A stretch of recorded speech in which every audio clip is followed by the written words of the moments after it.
time once again to slip into your camo, grab your bow, and join us out in the field for another episode of the Up North Journal, presented by PSE Archery. The Up North Journal crew is knocked and ready to rock for another exciting adventure. So let's step outside and hit the trail. This episode of the Up North Journal podcast is brought to you by PSE Archery, Buck Baits, Better the Hunt, Rebel 6 Rubs and Seasonings, Easy Cut, Limb Walker Game Calls, Sunrise Archery, Total Peep, Hunter's Blend Coffee, Packer Max, Fourth Arrow Camera Arms, Scent Blocker, Scent Lock, Copper John, and Stanislawski Release Aids.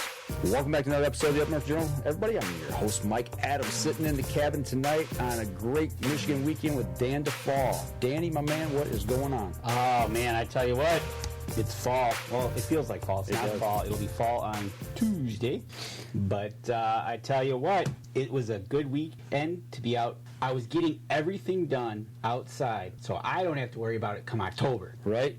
Well, I was up north doing a little habitat work with some new equipment that I've never seen before, and we'll talk about that on a future show, because tonight we're going to be talking about some fishing. But before we get to that, Danny, let's do some sponsorship work here and let everybody know how they can save a little bit of money. Oh, yeah. You know, there's nothing better than going over to our sponsors, helping them out, going over to Hunter's Blend Coffee.com. You can go over there and you can save 10% off on checkout when you use the promo code capital UNJ. And you can see it right there on the screen. That's right. And you use that code, get 10% off when you check out.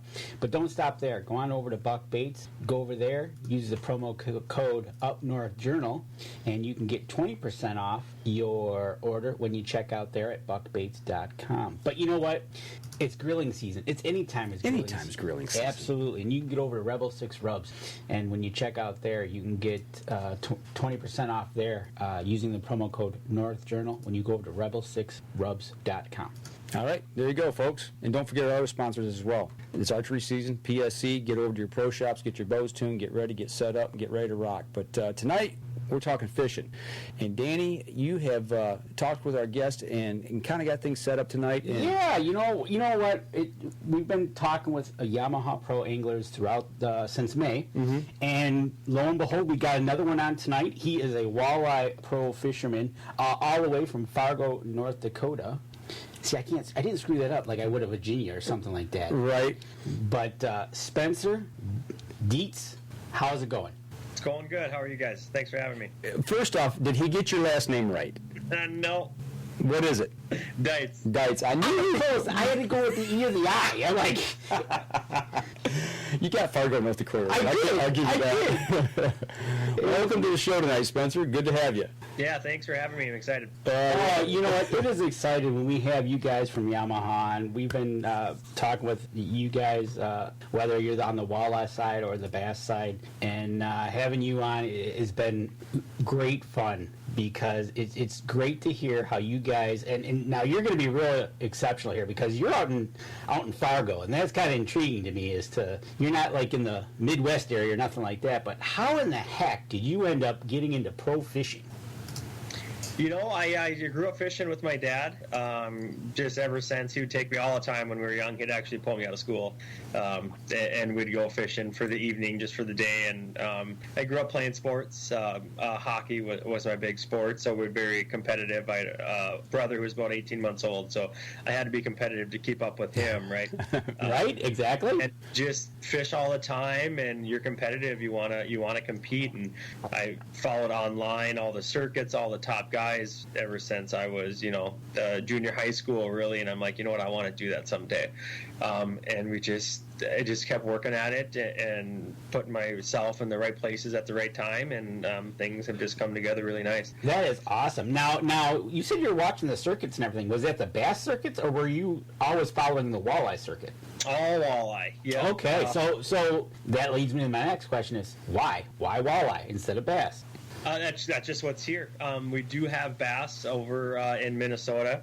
We don't have a lot of largemouth or smallmouth in North Dakota at all. It's mainly white bass. And the big circuits, the big bass circuits, they just never really came up here. In the last few years, I know they had a few AOI championships on Mille Lacs, and they've been to La Crosse, I think, even this year. So by those guys even coming up here in the last few years, it's really helped grow the bass fishing side of things in Minnesota, North Dakota, especially with the collegiate schools getting teams and stuff. But yeah, back 10 years ago, 15 years ago, that just it wasn't a thing up here. Walleye is what we had, so that's kind of why I did that. That's awesome, and like you said, you're being competitive, you're chasing that dream, and you've made it to the professional circuit. And so, going with that, what's your preferred method? I know there's a bunch of methods for walleye, but your preferred method over something else is slip bobber fishing. It's probably one of the easiest, most basic techniques you can do. All the kids around here and a lot of places just grow up slip bobber fishing because they can do it when they're 2, 3, 4 years old. You just get a slip bobber and a hook and a worm or whatever you're using for bait and throw it out, and bobber go down, you can catch them. But I prefer it, especially around here in North Dakota. We have a lot of deep rock piles that aren't very big, 1-2 boat spots. So if you're doing anything else, you're kind of missing the mark. So I just like to be patient and just sit on those spots and wait. Well, one of our local walleye fishermen here has said the reason he probably fishes for walleye is because they just simply taste better. Yeah.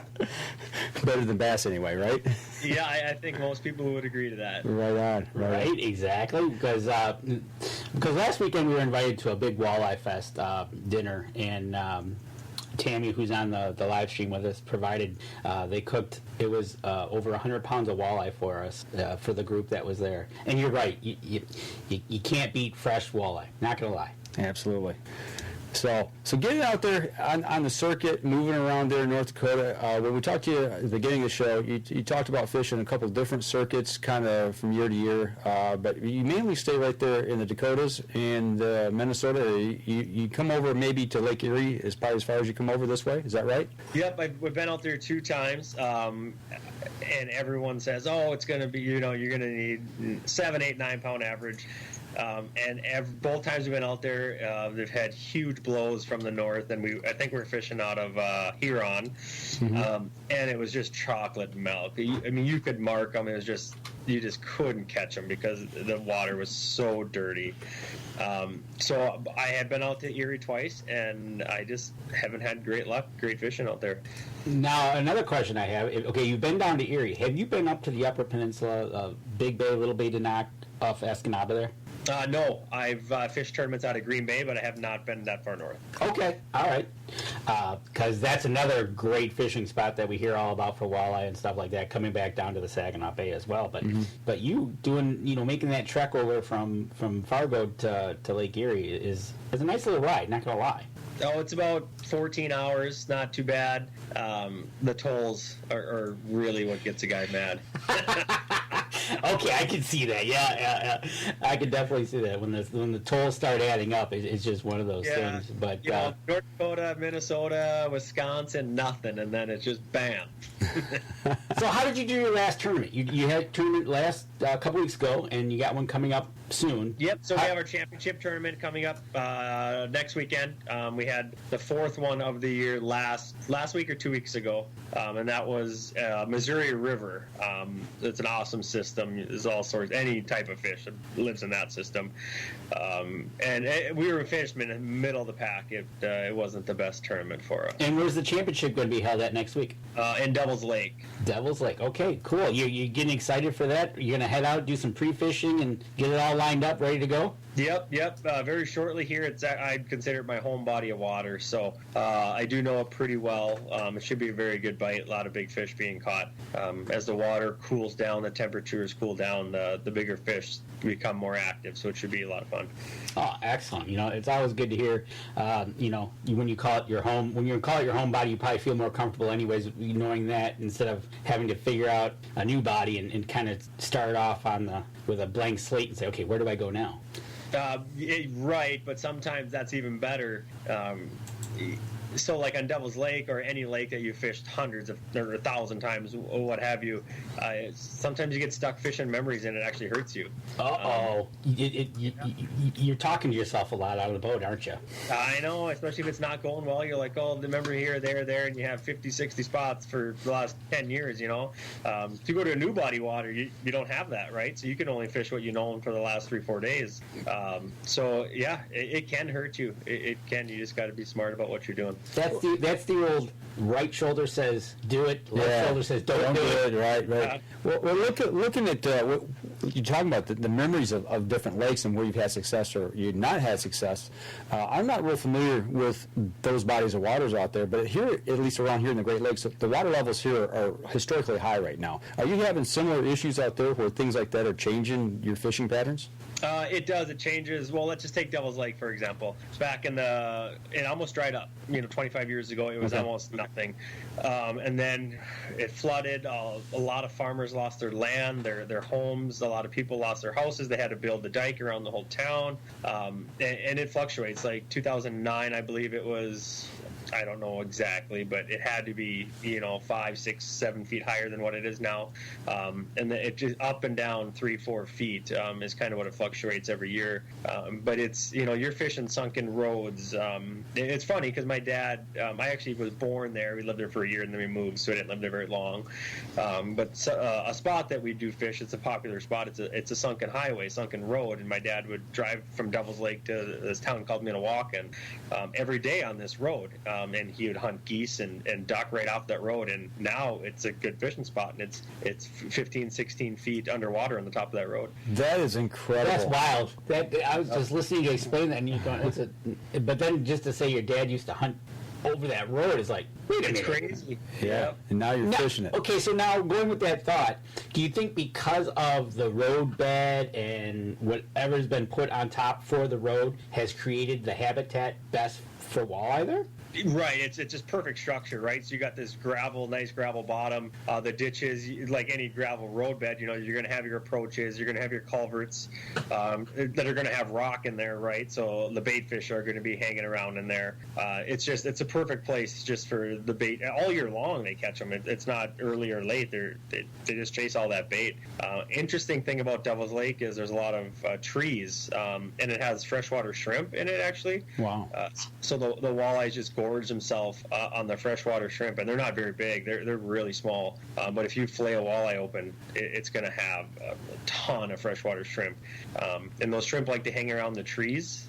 So there's so many flooded trees and timber where you can sit in those trees and you can bobber fish. Because if you fish any other way, you're going to get snagged in every 2 minutes.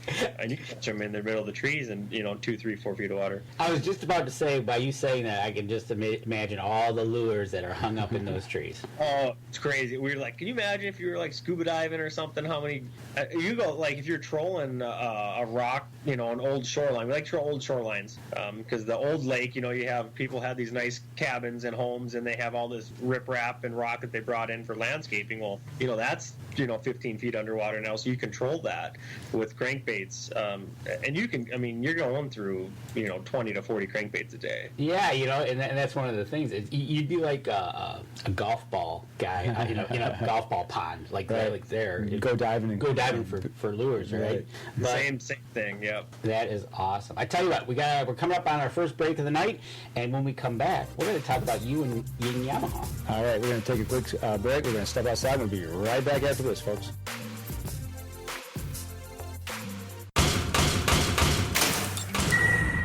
PSE Archery has reinvented the way you buy bows. From now on, you can make the most educated decision possible by basing your bow choice specifically on your shooting needs and goals. All you need to do is ask yourself, what kind of shooter am I? What do I want to achieve? PSE will help find the right category for you. So, what kind of shooter are you? Find out at psearchery.com.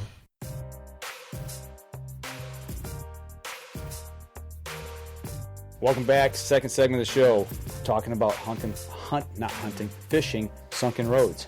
We're fishing sunken roads, but we're also talking about navigating right those roads. Man. And I tell you what, besides having your electronics, you're riding in a Ranger boat and you're having it powered by Yamaha. What motor are you running on that thing?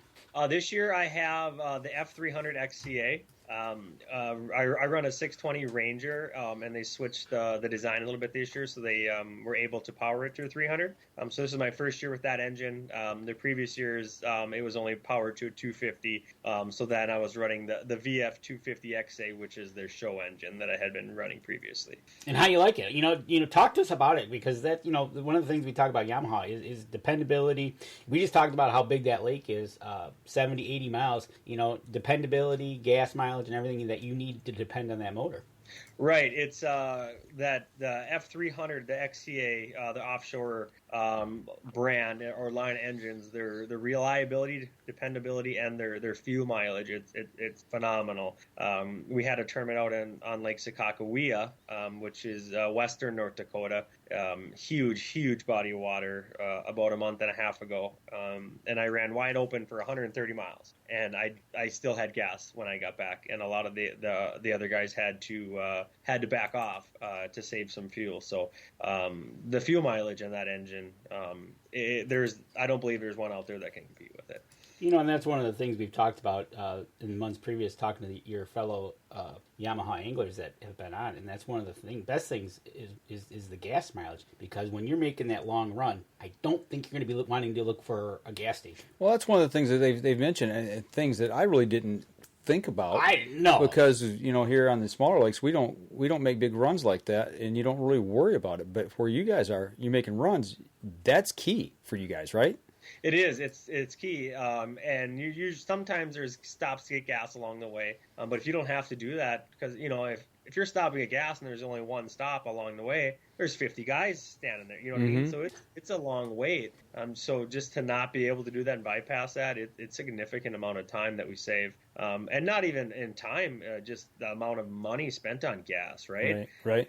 You're just, you're doing all this pre-fishing, and you're putting, 100, 200 hours, whatever it may be, more on your boats a year. The gas savings is crazy compared to some of the other guys. Is there anything special that you have to do for the Yamaha motor come downtime, down season, whenever? No, nothing special. Your 20-hour maintenance, it's just going to be change your oil, your lower unit fluid, and then your 100-hour maintenance. You're going to have more maintenance you want to do on that, and just your oil again, your fluids, and a few other things. But it's pretty simple and nothing crazy at all. It doesn't take much time. When you guys are out there on the tournament circuit running those motors, do you have a special prop that you guys run just for the tournament circuit versus something that we might use here on the Great Lakes or on just a bigger body of water here locally? No, me personally, I don't. I mean, I can't speak for other guys. I just go, for example, the prop I run on the engine that I have is the 21 pitch Pro Series prop. I found that works the best just for my setup. I know some guys will, they'll send them out, Yamaha guys and other guys, sponsored guys and non-sponsored guys. They'll get them shaven and they'll get them recupped and they'll do all this stuff. But I don't. You might gain a mile or two an hour, but then the prop's going to lose some function. And I personally have found it. The props that, in this case, that Yamaha makes are they make them designed for their engines, and they work just as great as any other. Because there's some of these guys are spending $600-700 just to customize their prop, and it's not doing that much. Yamaha, the props that they make are for the engines, and they're great and reliable props, and they're going to get the job done. Oh, there you go. That goes to show you what it takes in the engineering side of a motor is tuning the prop to the motor, getting the best performance out of it for you guys that really need to depend on it, and then that just trickles down to the consumer. Tammy, who uses on their boat a Yamaha as well, and it's a tank, and she, they're heading out to the river. He's heading out to these tournaments where he's doing these long distance drives, possibly 60, 80 miles. Well, I was heading up north this weekend, and running up I-75, I was like, I'm just going to start looking at the boat motors and just seeing what everybody's got. And lo and behold, the majority of them now, I'm noticing, back in the day, you had 3 or 4 different brands or 5 that people were buying, but now I'm seeing a ton of Yamahas on back of boats. They really seem to be, impacting the market heavily right now. For sure, and we're seeing them all over here in North Dakota and Minnesota too. I talk to most of them at the gas station, or hey, why do you like it? What do you do? And they all say the same thing: it's reliable and it's dependable. They've had this engine for their last one they had 15, 20 years old, and it's worked great. So then they buy a new engine, they're getting a Yamaha. That it seems to be the same answer every time. Reliability and dependability is why they keep on purchasing the Yamaha engines. Well, Danny mentioned about the down season, do anything different. What do you do to your motor and to your boat when you're done with it and you put it away for the end of the season?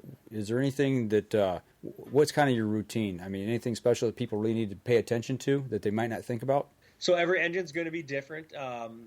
I personally I'll change the oil and I'll change the lower unit fluid. And then if you every engine's going to have their own little nuances what they want. If you look in the manual, it's going to tell you exactly what that specific engine needs for, say, 100-hour maintenance or for a winterization process. You can do it yourself, and if you're not very handy, just take it to your Yamaha, your closest Yamaha dealership, and they'll go along and they'll do everything you need. But maintenance is key, right? You stay on top of it, you maintain it, it's going to really get you a long way. Absolutely. There's one thing you can, and that's with anything really, is making sure, like you do it yourself, but if you don't know, go ask, because I'm sure they're more than happy to help you change whatever needs to be changed or get it done for you, because I don't think you want the bill in case you blow it up. No, because that's usually what I do. I was like, oh, I can do this, and all of a sudden I do something wrong without reading the manual, and I'm toast at that point. Then I'm paying a bill. Another thing I will say is if anyone out there does have a Yamaha and they're wondering what, they're looking for a little better performance on their prop, or they're not sure which prop to which best. If you go to Yamaha's website, they have a prop selector whole page on there, and it's phenomenal. You can type in your boat, what type, twin engine, single engine, triple engine, and it'll tell you a few props what you can try. Yep, you go right to YamahaOutboards.com. You look at the top of the page. You go over to propellers. It gives you an option of propellers or prop selector. Nice. That helps you out, puts you in the right spot. There you go. It's a good option to have. Absolutely. And Ron Moses says, always have 3 props on hand. That kind of worries me. I carry 3. You carry 3? Seriously? Especially fishing these lakes over here. You hit a rock, you hit a tree. You lose a blade. Yeah. How many times did it happen to you? Oh, I've quite a bit. Have you had it? Okay, now we're gonna go after this one, because I have this vision. You're cruising along, all of a sudden, boom, you hear it go. You pull up the motor, you look, and you're missing a blade. It's like, okay, so do you change it right there? It depends on the situation. In order to be changed right there, it'd have to be pretty substantial. You can usually get through the day, especially if it's a nick or a chunk. If you're missing an entire blade, yeah, you're probably that engine's good. It's going to be rattling the whole time, so you probably have to change it out. But no, you usually can get by unless it's something crazy happens, like you rip the lower unit off or whatever. Yeah. Well, I could see multiple props for these guys because they're putting a lot of miles on the water, but Ron, we got to talk after the show why you got 3 props in your boat, because I know these Michigan lakes aren't that big. So right. Well, Tammy Doug calls Yamaha Motors bulletproof. Okay. Let's not find that out. That many times, yep. Right. But I just had a vision of him throwing a prop, him grabbing a wrench, jumping overboard, swimming up behind it, changing it on the fly, jumping back fishing. Yeah, right. I don't know, just superhero thing. Or, hitting a shear pin in the back on the prop. I don't know. I assume they still have those. I remember back when I was a kid that happened when we were out on the Great Lakes. Hit something, a shear pin goes. And you better have those little keyways, those little pieces of metal put back in to make sure you've got it to where it can fasten it down and run. So. Right. Yeah. So all we have now a simple cotter pin, right? Okay. Yep. There you go. Throw your nut on, throw your cotter pin in, and honestly, the thrust of the engine would keep that prop on if you didn't have a cotter pin. Okay.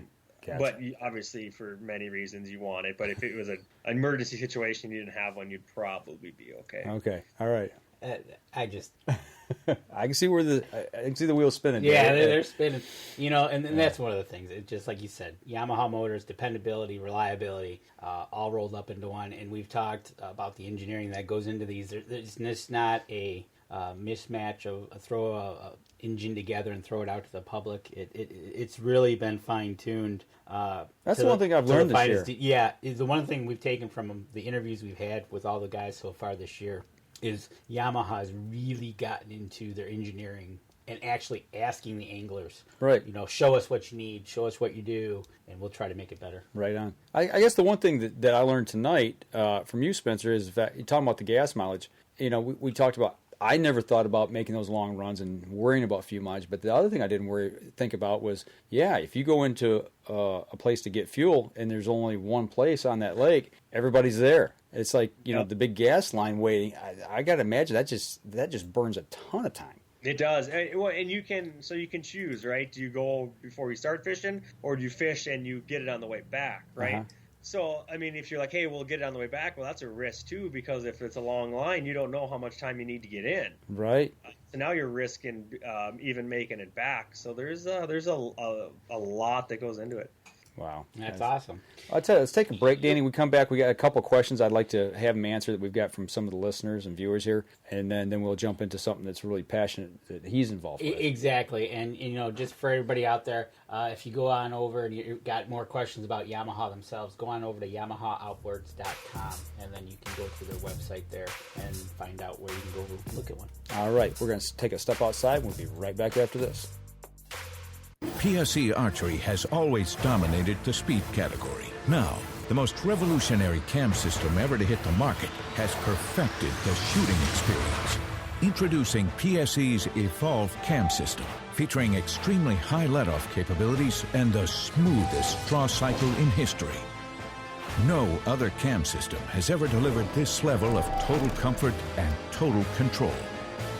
Experience PSE. Experience performance. Welcome back. Third segment of the show.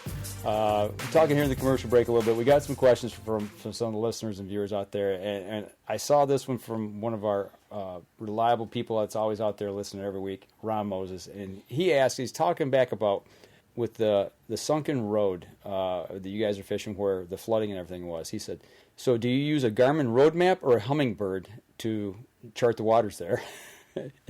Like a TomTom or something that you'd use in your car, or do you actually use a Hummingbird? And does the road show up on a Hummingbird? So, great question. And the answer I have is, so it's pretty crazy. There is a few companies out there. So if you look back to the old days on that lake, when it was a very small lake, there's a chip company out there that actually had taken the 1990 Google Earth image, and they overlaid it right on the chip. So when you're driving around I run Lowrance, okay, and it's actually the only graph that it works in. It won't work. This chip won't work in any other if it's not Lowrance. But we have the 1990 overlay old lake right on our mapping system, so we know exactly where the old roads are, the rock piles, the old shorelines. You can follow it to a T. So you can actually see the roads with the water map as well. They thought about it. They thought about it. That's pretty cool. Oh, yeah. Yep. That is awesome. So, Ron, there you go. He's got both. Somebody was thinking as a chip company is right. what was happening. Right. All right. So give us Charles Barham, who's out in Iowa. He's not familiar with walleye tournaments. He kind of wants to could you go over the rules real quick of can you use bait, can you use several poles, can you troll, et cetera, et cetera? Yep.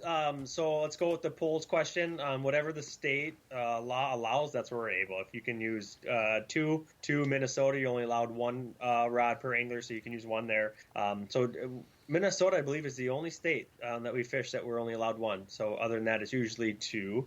And then sometimes three. I think Wisconsin is actually three. Is Ohio three? Can you use three out there? We're in Michigan. We use three here. I'm not sure about Ohio. Yeah. I'm not sure in Ohio either. So typically it'll follow the state law unless they specify in the rules before the tournament that, hey, we're only going to use two. Okay. Now, other than that, we usually have 5 walleye, and you weigh your best 5. We cannot call at all. So once you put one in, it's typically yours to keep, and you can have 7. So you usually have 2 fish to play with. So if the fish come in the wrong order, you're kind of out of luck. But Minnesota, they allow us to call after a certain time of year. So it all just depends on the time of year that the tournament is being held. The rules are going to vary a little bit here and there. Given that, I do fish the AIM, Anglers Insight Marketing Tournament. That's Yamaha's a good sponsor of that circuit, and that's a little different. That's all catch, record, release. You catch fish, you record it, you take a picture of it, you write down the length, and then you let it go. And every length of fish to the quarter inch has a specified weight associated with that. For example, if you caught a 23-inch walleye, you take a picture, put it on the ruler, put it back, write down 23 inches, and then say 23 inches is 3.98 pounds, and you just write 3.98.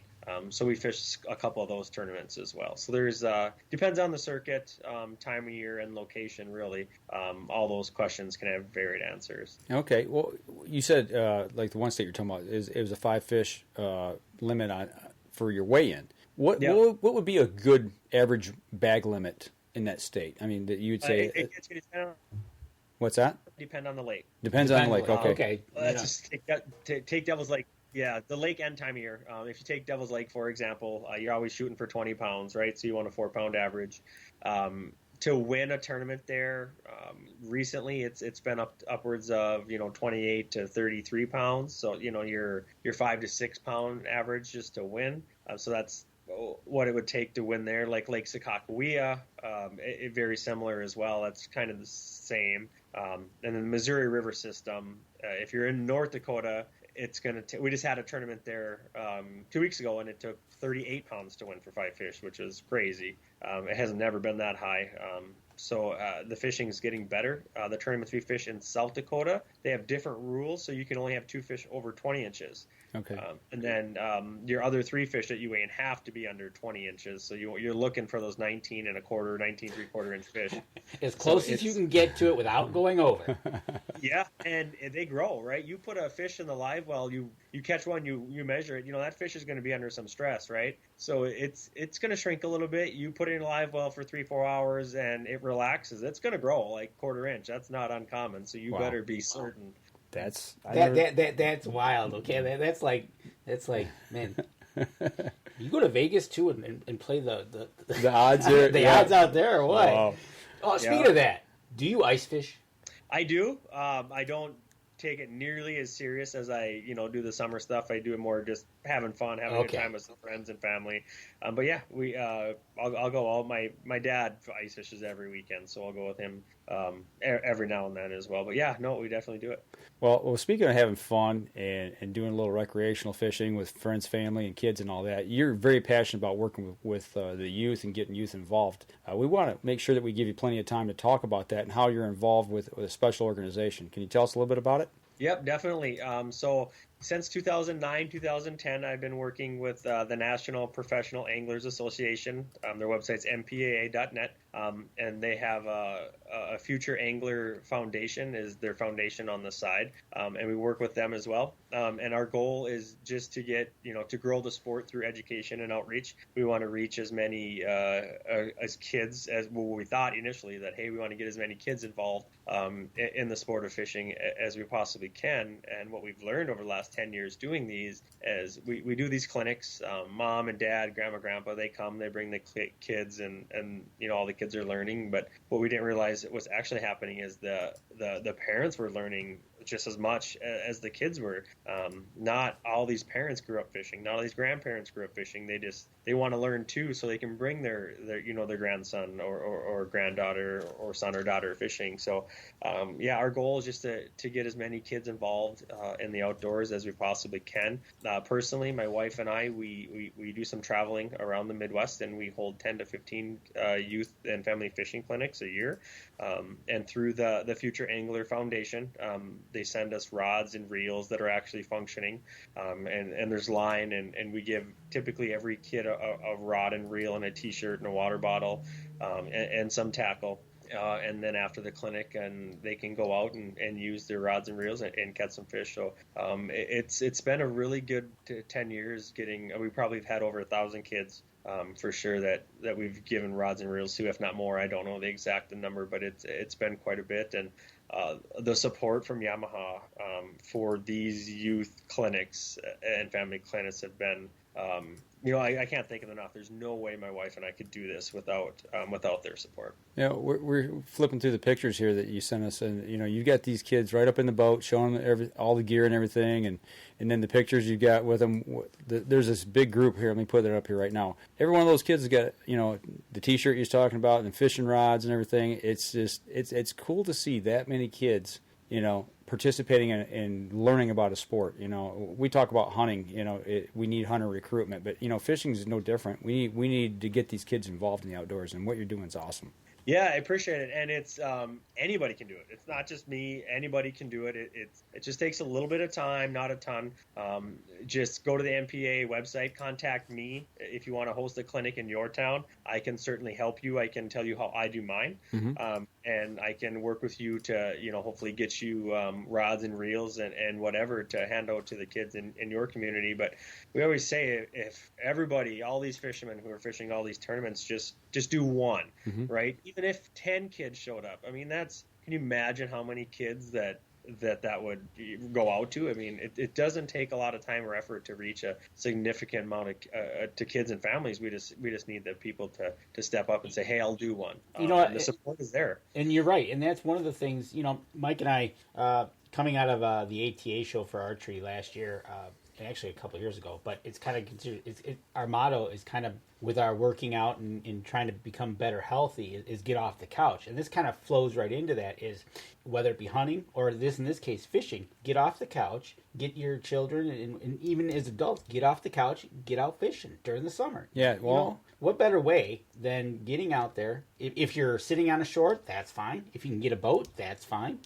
Get out there, get off the couch. Yep. Teach these kids. And there's a lot of places to catch just in town. All these little creeks and ponds, and golf course ponds have carp or bullhead or catfish or whatever. These kids don't care what they're catching. They just if they're catching something, right? It doesn't have to be a walleye or a bass. It's just something to keep them busy, and they have a great time doing it. Sometimes the best fish is just about the size of a potato chip.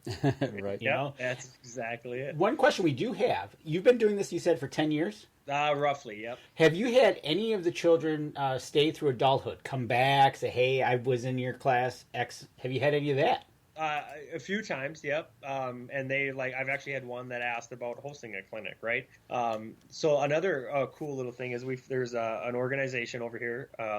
It's called the Young Angler. I think it might even be like a national organization. I'm not sure, but we have kids fishing tournaments actually. And the one I participate in is in Devil's Lake. We have 40 boats, 2 kids under 18. And we've been doing it every year, and to see some of these kids go from fishing as a kid for 10, 11, 12 years old, they fished it for 9 years, and then now they're the adult in the boat, and then they take kids with us. We've seen a lot of that too. So it's a lifelong sport, right? It doesn't matter your age, they're going to be doing it forever. So we just need to get them involved, and that's how we're going to grow the sport. Well, I got to imagine that all these youth programs, these are feeder programs for what we're seeing now in high schools and colleges where they have fishing teams. And that's got to make a big impact on that as well, I would think. Oh, huge impact. I just got notified last week that there's a school in Fargo called Oak Grove, a high school that wants to start a fishing team for their high school, and they asked me if I was interested in coaching or helping or however I can assist them. And it would be the first one in town, and it's the first one I've heard of over on this side of things. And we chatted a little bit before the show, but North Dakota State University now has a fishing team, so it's growing, and I can't imagine in 10 years what the high school and college leagues are like. It's going to be incredible. Well, you got to give hats off to your dad. Before the show, we were talking a little bit. You started as a youngster, learning how to fish, and who would have thought the impact he made on you, and now the impact you're making on all these other kids that are now coming up through the sport. Just people out there right now that are listening and watching. One person can make such a huge impact. You don't know where it's going to lead, And if you do like one of these things, what you're talking about, one of these seminars with a little bit of help, you don't know what it's going to lead to and who you might impact and change their lives. That's the awesome part about this. Yeah, it's great, and sadly enough, we have to limit our clinics. We can only have 30, 40, 50 kids depending on the location. The reason isn't because we don't have enough time; it's because we don't have enough people to help. if we want them to be, we want these kids to learn. So we want, we break out in groups, and we want 8 in a group. And we just don't have enough people to help. So if you can even just volunteer, there's a lot of clinics out there your time. So that's kind of what we look for too, is volunteers. Just, it's only an hour. That's all we ask for, is 1 hour. So any bit of time you can give would be awesome. And typically, are those held on weekends? Saturdays. Yep. We usually do them on Saturdays. All right. So an hour on a Saturday to go volunteer, help them out, help the kids out for the future. And I tell you what, whether you're a dad or a mom, just getting them to something like this, or getting them out there yourselves. And like you said, Spencer, the parents are out there learning themselves. Absolutely. And it just, getting outdoors is the best for the mental part of your life that you could ever do. Absolutely. I think. Once again, the website that he had mentioned earlier, go to, which is, again, Spencer, for the seminars? MPAA.net. That's going to be the National Professional Anglers Association. And then the foundation they work with is Future Angler Foundation, and that's futureangler.org. And, if you can't, all these rods and reels and T-shirts and stuff, it does cost a ton of money. So the Future Angler Foundation does take donations if you're interested in that too. I do believe they are a 501c3, so everything is tax deductible. You know what? And speaking of that, you're taking time out to join us, and I know you got Facebook and everything. Where can people find you and like you and follow you to know more about what you're doing and where you're going to be? Yep, I'm on Instagram most of the time. Deutz _fishing is my handle on there. DEUTZ and then _fishing. So that's where you can find me on Instagram. The same on Facebook as well. But my Instagram page is mainly where I promote all this stuff. All right. I think we've talked about how he got into it in the first segment. We've talked about his motor and Yamaha dependability. We've talked about the fishing tournament and what he's really into with the Future Anglers Foundation. I know where you want to go next. I think the last segment is going to be for us. Okay. Because I'm getting reminders not to forget the special questions. There you go. All right. I tell you what, we're going to take a quick break.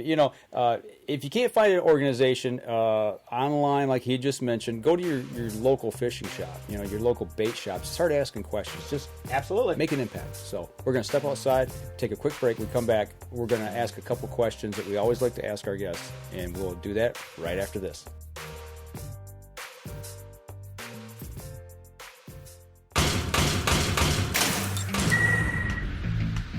Acceleration is part of PSE's DNA. PSE pioneered the speed movement. Now they've developed the vapor category to help you find the most powerful bows on the market to fit you. High speed equates to intense power and building the momentum you need to be successful. Are you a vapor shooter? Find out at psearchery.com.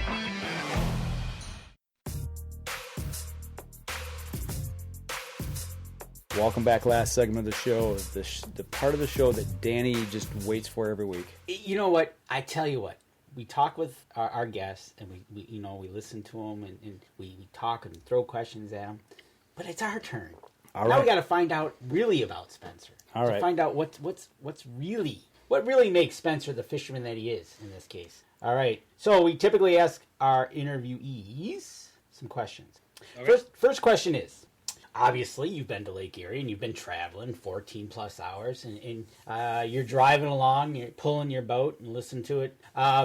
Exactly. What are you listening to on the radio? Are you listening to music? Are you listening to podcasts? Are you listening to the weather? Are you listening to the windows rolled down, the air going through your ears? What do you listen to? Music and podcasts. I do them both. Yep. Music is country out here in North Dakota. Everyone listens to country music, so that's what we're listening to out here. And then any good podcast that I could find. I find medical podcasts very interesting, so I'll try to find those and listen to them. So, old country or new country? New country. New country. Okay. All right.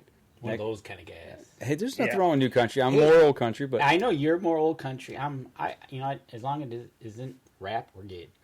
All right. So you're listening to your favorite podcast, listening to some medical feature on open heart surgery or something like that, and lo and behold, you got to have a snack. What is that snack that you're having in the truck on your journey? Probably beef jerky. All right. Any particular brand? Whatever the gas station.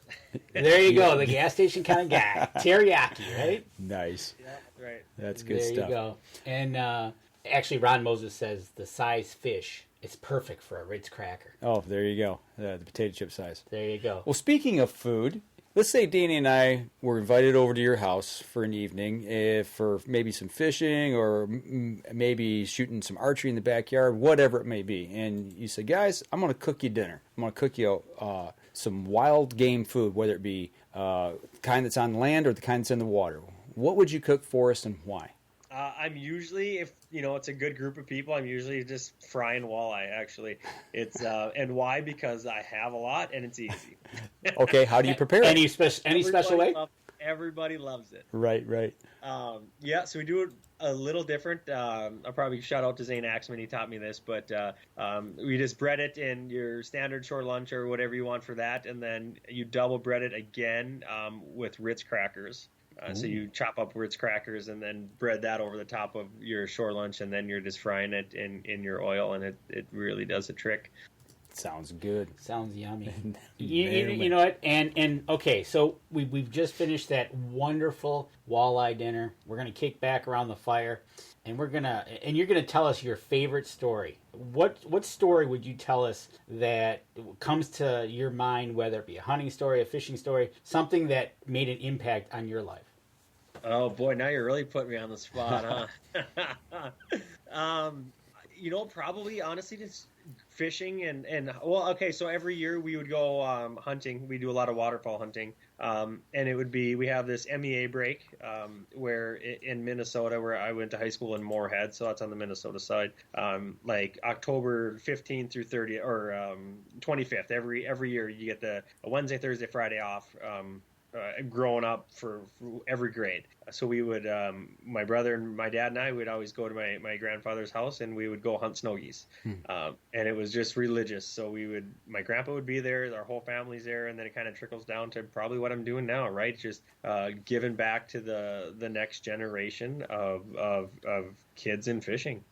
That's awesome. That was going to be a question I was going to ask you, is about hunting, if you did any hunting. But, there's something special about, you look back at those memories with family and friends, your dad, your grandpa, whatever, and, maybe you got a favorite shotgun or a favorite place to hunt or what have you. Just those memories, to me, is what drives us into the future, I think. It's sharing what we love and what we're passionate about and sharing it with the next generation. So that's cool. It does go a long way, longer than, people think. So absolutely. And speaking of that, you've got a really young one, and you're going to be a new dad here in about a month or so. So you've got just, you'll be passing it on again and again, and it's, you look forward to that, and it's one of those things that it's a cool factor that you can do, whether it be hunting, fishing, getting out there. Yeah. So have you bought some extra rod and reels for the new one coming along yet? Oh, she loves it. Yeah. We have a few videos of her catching walleye and slip bobbers, and have you guys heard of backyard bass? They're little plastic fish you can play with. I don't. I've got grandkids, but I haven't seen those yet. No. I would look. So they're plastic fish. They lay flat in the grass, and you can cast a rod out there. That's what we use in our kids' clinics. Okay. You can cast a rod out there, and they reel them in, and you have a little plastic fish or just a weight or anything, and they reel it in, and they can hook onto the fish and catch it in the yard. So then they reel it in, and they got this fish. It's pretty cool. That is awesome. My daughter caught one. We were just playing in the living room, and she rolled it in. She was like, I think 19 months old. And we put it on Facebook, and another company shared it, and it's at like almost 3 million views now. So wow. And it went viral. Wow. Yeah. That is incredible. And it's just a simple, and everyone's like, where can I get those things? Where can I get those things? So they're just awesome for the kids. And what's the name of them again? They're called backyard bass. Backyard bass. Danny's looking it up right now. He's Googling it as we're talking here. So that's incredible. I think you find them on Amazon is okay. Where they get it. Yeah, he's looking it up right. Oh, okay. You know what? Actually, I think that's actually what my grandson's got. I didn't realize that was. I thought we were talking something bigger.